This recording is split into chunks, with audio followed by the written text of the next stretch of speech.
Hello, everyone. Michelle Perda here, host of Marriage and Motherhood, the community of amazing, amazing, amazing women who are all here to support each other. I'm coming on here to talk about how to handle your emotions when you have your husband reacting to you and things start to spiral. I firsthand know how difficult it can be. Emotions really pop up on you, and next thing you know, you're this other version of yourself. And looking back, you're not proud of how you reacted, and you just want to do better. And so, the scenario I'm specifically talking about is when you're in an argument with your husband. He's reacting, maybe he's criticizing, maybe he's shutting down, maybe he's getting defensive, whatever it is that he's doing, and you get riled up based on his reaction, whether he's criticizing you or starting to say, it's all your fault, or saying, talking down to himself and blaming himself, or whatever he's doing. It gets a rise out of you, and you start to spiral down and start to act in ways that you're not proud of. Or maybe you start to shut down. Maybe you start to criticize. Maybe you start to get defensive. All of the different ways that you can react that you're not happy with. When this happens, it's not him that's causing you to react this way. And so the first thing to know about this is having a level of awareness of where these reactions are coming from. These reactions are actually great teachers of ours, right? I always talk about how our emotions are our number one teachers. We can learn so much about ourselves if we choose to pause and learn from our emotions. What are we supposed to learn because of how we showed up, because of how we reacted, because of how we felt, right? So this situation is no different. So checking in with yourself about, I wonder why I reacted that way instead of doing whatever. Why did I have such a strong reaction to this, to him doing that, right? And if your initial answer is, well, because he was being a jerk, because he was yelling, because he was blaming me, because, I urge you to continue doing the work to see what other reasons are possible for why you reacted that way, okay? So what's actually happening is you are internalizing his experience, his reactions towards you. You're making it mean something that you don't have to, right? Because in the grand scheme of things, if you just look at words as words, they are neutral. And they're neutral until we add our own narrative to those words, to those facial expressions, to the body language, to the tone, to the volume of how he's reacting to you. It's that narrative that we have that lives inside of us because of previous experiences that we attach to this particular reaction that gets us to go to the emotional place that we don't want to be, that leads us into reacting in a way that we are not proud of. Can you relate to this? Let me know in the comments. I would love to hear. And when you're internalizing this is where the discomfort truly comes from. The discomfort of maybe you feel anxious. Maybe you start to feel your body getting hotter and hotter. Maybe your heart races. Your stomach feels like it's in knots. Your throat starts to lump up. Your chest gets tight. However your body responds, it's because you're internalizing what's happening, and what your belief about yourself, your narrative might be, I'm not enough. I don't matter. I am not worthy. I am too much. Or something is wrong with me. Let me know in the comments which one you think your belief is. Which of those comes up for you when you find yourself not able to manage your emotions during an argument with your husband? For me, it's that no one cares about me, right? Like I'm not worth caring about. I'm not important enough. That's the side of me that comes out when I'm triggered. What's yours? So what you can do with this is you can start to become familiar with this belief that you have, this theme of your life that keeps coming up over and over again. And take notice that it's that belief that's causing you to feel uncomfortable. It's not his actions. His actions is just reminding you of this narrative. It's saying, hey, remember this ugly thought that you have? It's true. It must be true. That's why you're reacting that way. Does it mean it's true? No, it does not. Your brain is tricking you. The brain loves to look for evidence to support what belief it currently believes.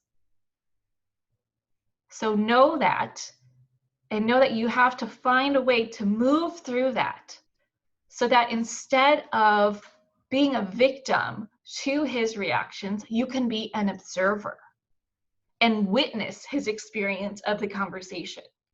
You can be a witness instead of what I love to call the emotional roller coaster.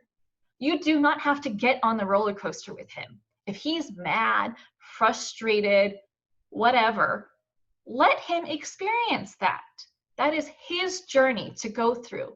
You can still be there and just be a witness. And when he's done, then you can continue the conversation. Then you can start to have a productive conversation, and then you can work through it and then reconnect.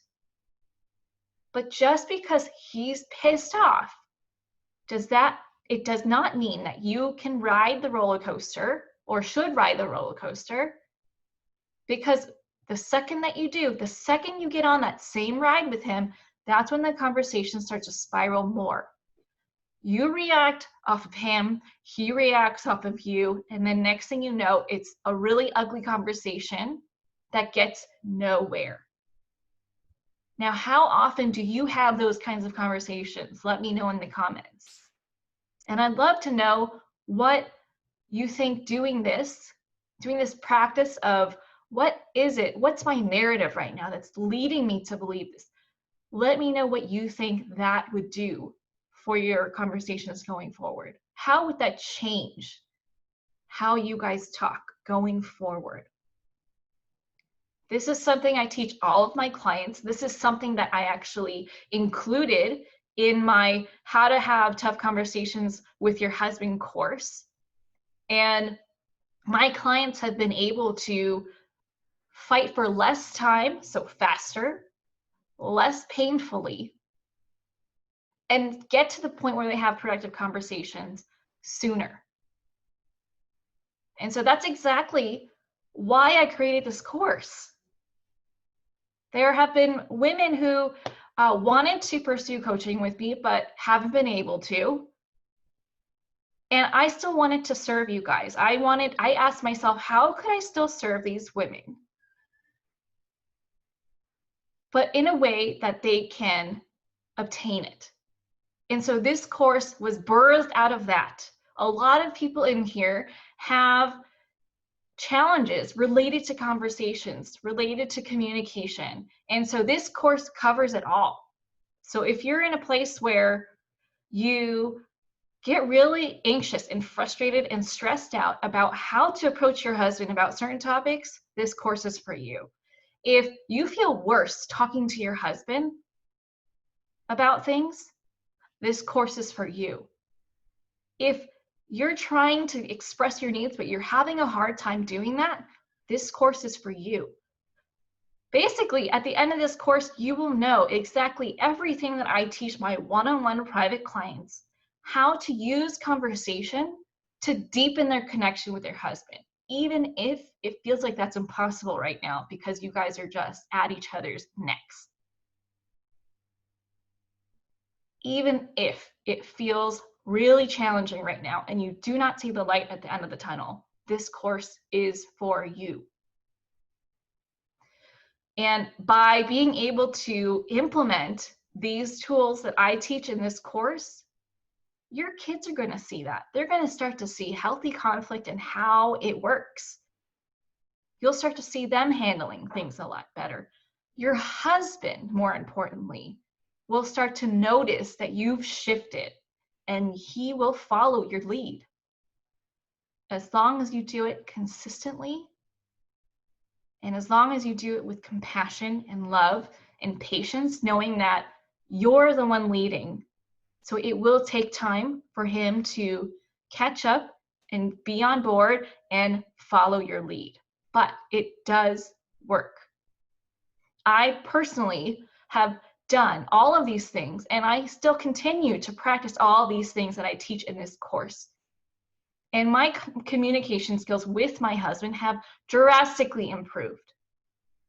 I'm still in awe of having an argument with him, having it only last, I don't know, 20 minutes at most, depending on the topic, where before it would take us a solid 2-3 hours. I would be crying. I would feel awful about myself. We would be talking in circles, nothing getting resolved, feeling empty, like there was a void. To this, feeling like, wow, did we really just do that with like minimal pain involved? And then we high five each other because I'm just so grateful that I did the work. And so I'm offering this course to you as a way for you to do the work to lead your marriage into change so that you can deepen your connection with your husband by up-leveling your communication and showing him how you want it to go instead. So, waitlist is open. It is open until next week, Friday. And by joining the waitlist, you're going to be able to save 20% off. So instead of the regular price of $97, it'll be $77 for you. And you will get first access to the course. So I gave access to the early birds, and now I'm revamping the initial version of the course to include even more stuff based on what they shared with me. And you're going to get notified first before it even becomes available to the public on August 3rd, in which the price will go up on August 1st. So sign up to be on the wait list by next Friday so that you can get that promo code and get that first access into the course and start to change your marriage for the better so that you can talk about stuff that matters, like your future, instead of having the same damn fight over and over and over again. Or feel so lonely because all you want to do is talk about stuff that connects you two instead of talking about the same thing, or wondering how come he's not hearing me? How come he's not seeing me? Why can't we be partners in this? And I hope you guys have a beautiful day. I would love to hear how this video resonated with you and what your takeaway was. And know that your communication doesn't have to be the way it is right now. You don't have to waste any more time fighting, any more unnecessary time, I should say, because having arguments is unavoidable. But the way you have arguments, the speed to which you can switch from an argument into a discussion can be changed. Bye, everyone.